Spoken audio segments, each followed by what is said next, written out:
The 180-degree rule is probably one of the most important rules for anyone who's starting out with filmmaking. The moment that you have two people talking with each other, we can then film this from multiple angles to make the video more interesting. Like we've already learned, we can make a two-shot, or perhaps an over-shoulder, maybe a long shot from an angle, perhaps change the camera position and go a little bit lower.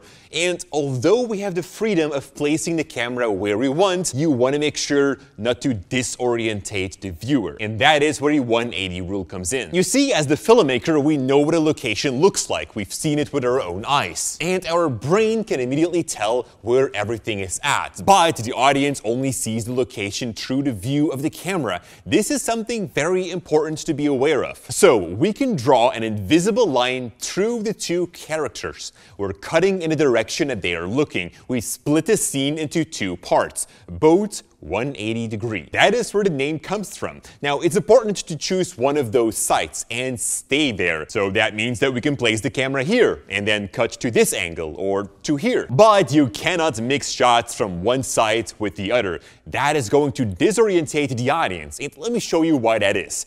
Here the talent is looking to the right side of the frame. And as long as we stay on the side of the 180-degree rule, the talent will keep looking at the right. But once we go over the line, the talent now suddenly looks to the left. For the audience, it feels like the talent has turned around, but they haven't. This gets even more confusing with two people. One is facing to the right, while the other is facing to the left. This is normal, as they stand in front of each other. But when we cross the line, their viewing direction is now different, and we lose the feeling that they are standing in front of each other. And this rule also extends to different locations where we have the same subjects, like a driving car. If the car drives away from a place, we choose a certain direction. Usually that's from the left to the right. When following that car or taking multiple shots from it at different locations, we make sure to stay on that side of the 180 rule. That way the car always drives from the left to the right, regardless of the location. If you were to shoot from the other side, the car would drive the other way. And now it seems as it turned around somewhere in between two shots. And that is why it's so important to shoot from one side of the 180-degree rule, to keep your audience orientated. However, sometimes you do want to disorientate the audience.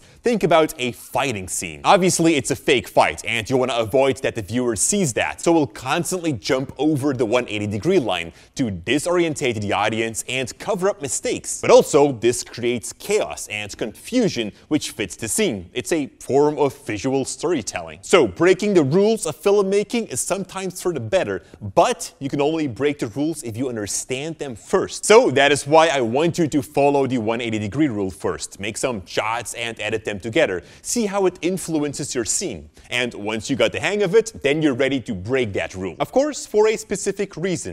Everything you do within filmmaking needs to have a reason. Thanks for watching.